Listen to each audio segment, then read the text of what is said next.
Honorable Ministers, Shri Bhupendra Singh Chudasama, Srimati Vasuben Trivedi, Shri Saurabh Bhai Patel, Dr. Renu Khator, who is the President of University of Houston, Principal Secretary Dr. Hasmukh Adia, Dr. Jayanti Ravi, my friend Dr. Pandian, distinguished delegates, eminent educationists, ladies and gentlemen. It's indeed a great pleasure as well as an honor to be here to participate in this International Conference for Academic Institutions 2013. And at the very outset, I would like to congratulate the organizers for putting together such a great bunch of people on a subject of a great contemporary relevance. It is also my great honor to present a keynote address today in this session, which is titled Way Forward for International Collaboration. For the purpose of this session, I'm going to be wearing two hats. One hat is, of course, presently as the member of Planning Commission, looking after education, labor and employment, skill development, social justice, and empowerment. But the second hat that I'm going to wear today in this session is the hat as the former Vice Chancellor of University of Pune, which incidentally is the largest contingent, which incidentally has the largest contingent of foreign students coming to India.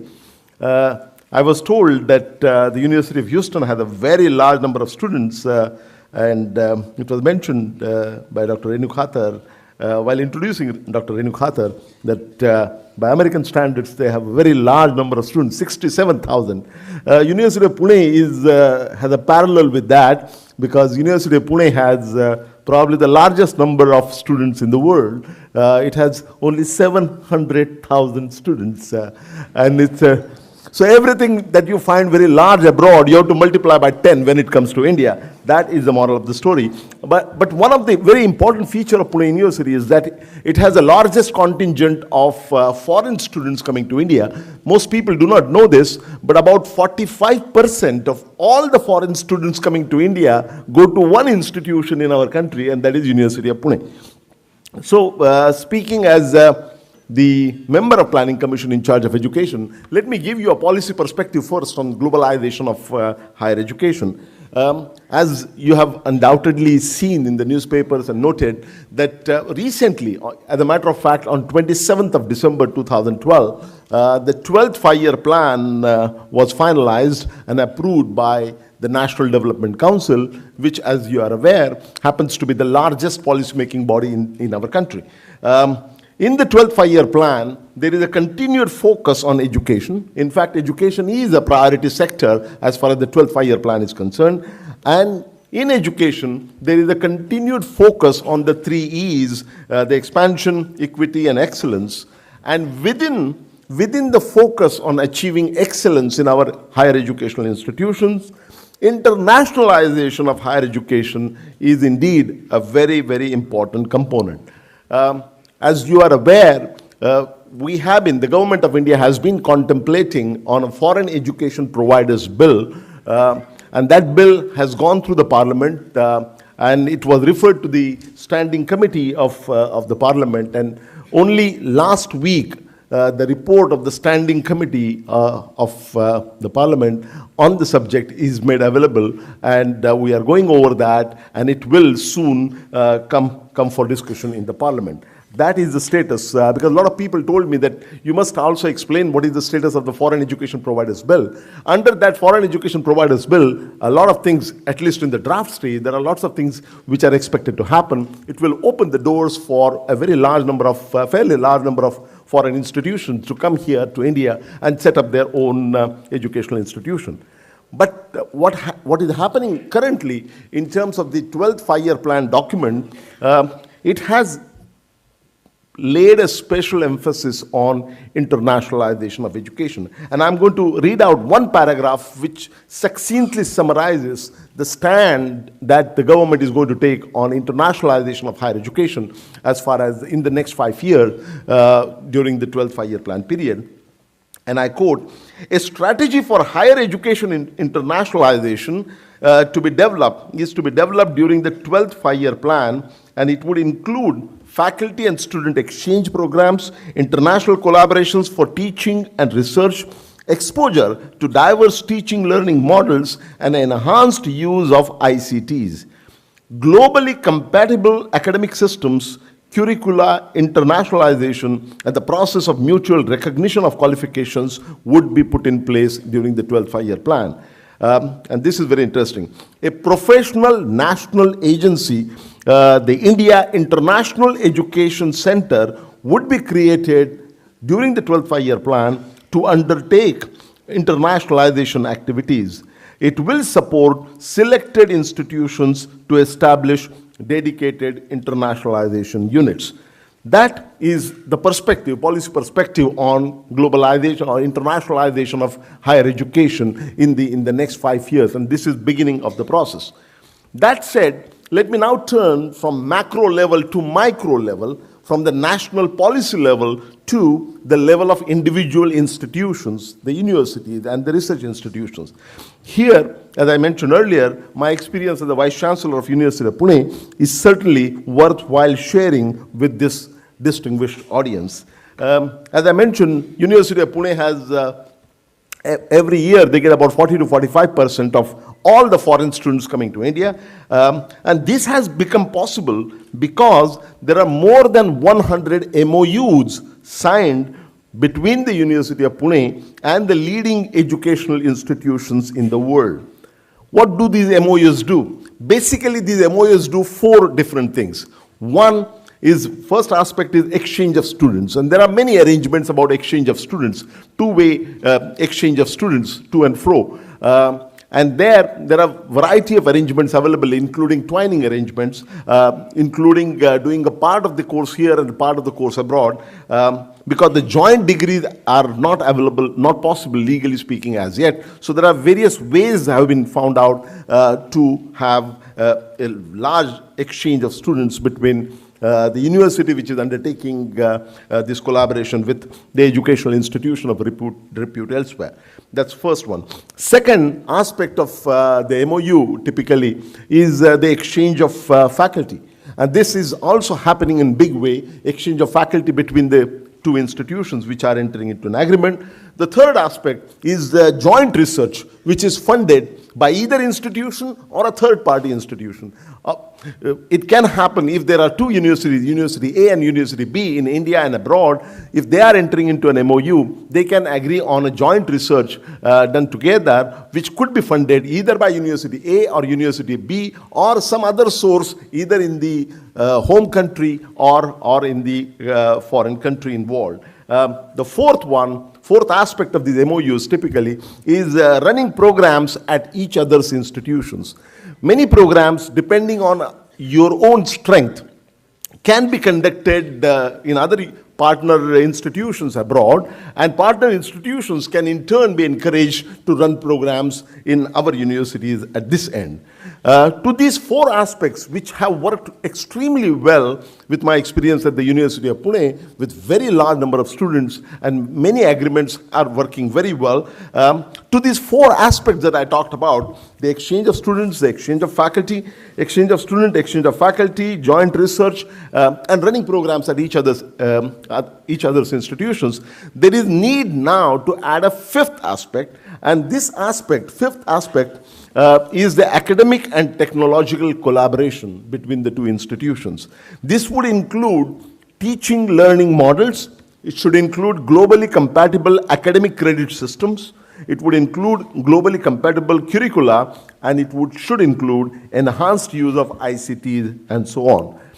At the systemic level, if you have these 5 aspects covered in your agreements that you sign with the foreign universities, it will be a big help, and it has been proven success in many parts of our country, particularly in the University of Pune. At the systemic level, for the bilateral collaborations can be supported by the systemic level collaborations, and there are several bilateral systemic collaborations available. The recent Obama-Singh initiative is one example, but there are many examples where you can use the broad umbrella of the bilateral agreements between India and other countries, and within that broad umbrella, individual educational institutions can carve out a place for themselves in respect of international collaborations.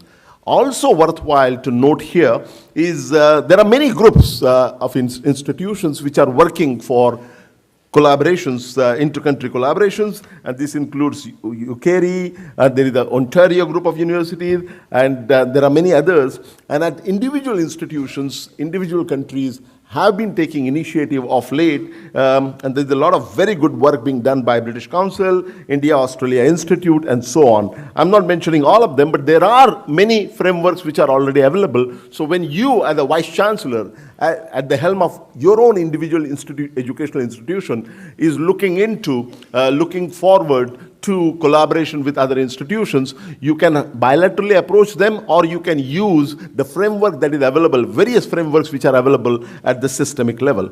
What are the markets for incoming foreign students? Again, going by my experience in Pune University, the largest market for incoming foreign students is Africa. A very large number of students come from Africa. The second largest one is the students from the Middle East. Third largest one is Southeast Asia, and which includes the SAARC countries, the 8 countries which are members of SAARC. Fourth group is Europe, and the fifth group is United States, in that order. So the first one is Africa, second is Middle East, third is Southeast Asia, fourth is Europe, and fifth is USA. As far as the outflow of students is concerned from here, it is exactly the opposite. USA comes first, second comes Europe, and of late, Singapore and Australia are coming up in a big way as attractive places for the Indian students to go there. While we emphasize the quality improvement aspect of academic collaborations between inter-university collaboration between universities of our country and abroad, in addition to the academic collaborations, these academic collaborations are extremely useful, but going beyond the academic collaborations, they can be also very useful in terms of building reserves, which in turn can be used by the universities in India to develop their own infrastructure and also to help poor students. Illustratively, if you look at the fee structure, based on my memory, all the SAARC countries, the fee structure is such for the foreign students that for all the students coming from the SAARC countries, the fee structure prescribed, at least until 2009, was the fees were, roughly speaking, about 4 times the fees that the normal Indian students pay. Whereas for non-SAARC countries, the fee was about 7 to 8 times the fees which are charged to the regular Indian students, which means that this can also be a game changer in terms of improving, boosting the finances of your individual institutions, and that can be used to leverage in favor of developing the infrastructure at your university and also helping the poor student. And that is precisely what I could do at the University of Pune. As I mentioned earlier, friends, under the 12th plan, the Government of India proposes to set up an India International Education Center. That would be a very, very important institution, because that is the one which is expected to coordinate internationalization endeavors of individual educational and research institutions. But that is going to happen at the systemic level. You, as the head of the individual institution in this country, you should be also, particularly those who are serious about international collaborations, must put their own act together. And there are a number of things that you should be doing if you are serious about international collaborations. I want to highlight in particular 3.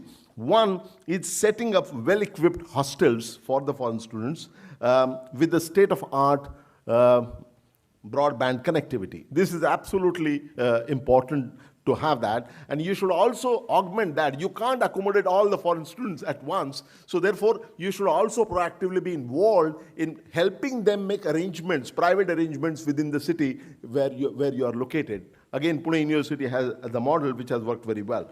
Second one, facilities for video conferencing. This becomes extremely essential for the collaboration, inter-university collaboration here and abroad, because that way we can leverage the expertise of people at either end through the means of video conferencing. And this is again happening in many places. It began to happen in many places, and that needs to be strengthened at your institution if you are serious. Most importantly, and this is the most important part, if you are serious about foreign academic collaborations with foreign institutions, you have to have an international center established at your university. Today, as far as I know, only one university has an international center. That is my old university, University of Pune. This is absolutely essential because that international center faces innumerable problems, and they have to maintain liaison with police on one hand, which are not very helpful, I must say. Second, you have to maintain a liaison with the Home Ministry of Government of India. And the third one, most importantly, and the most difficult part, is to maintain liaison with the External Affairs Ministry. Because visas are a very, very big problem in the sense that there are all kinds of things happen. We don't have time to go over that. But this is something which can be a very important source of impediment. It is a major impediment for foreign students coming in. For United States, if you get admission for MA and PhD program, you are granted 5 years visa at one go. In India, even if you take admission for PhD, you are granted 1 year's visa. That means that you have to go on renewing, which means that you have to keep going to the police verification and all the procedure, which is, apart from, there are many malpractices, but it is a source of major disincentive and impediment. In fact, in 2008, the government of India had established a full-fledged ambassador was posted to University of Pune to look at these problems, and he gave a major report, a very important report, highlighting all these problems, and sorting those problems out becomes a very, very challenging task. And therefore, if you are serious about internationalization of education, if you are serious about collaboration with the foreign academic institutions of repute, you must have your own international center, which will facilitate this liaison with the police on one hand, Home Ministry of the Government of India on the other, and also with the External Affairs Ministry. There are many problems, but those problems are not insurmountable. And I certainly hope that when this India International Education Center is established under the 12th Five-Year Plan, it will give a big boost in the sense that it can take over many of these problems. But to coordinate with them, to help them help you, you have to have your own international center at the university where you are located. I can assure you that there's a tremendous scope and there is a great need for internationalization of higher education, and this is the time to begin. So those of you who have not begun, I think this is the time to make a start, and a big start, and I'm absolutely certain that this two-day conference will go a long way in giving you the kind of information and insight that you need to make it big in terms of internationalization of education at the university where you are. Once again, I thank the organizers for having given me opportunity to come here and speak to all of you, and I wish all of you all the very best. Thank you.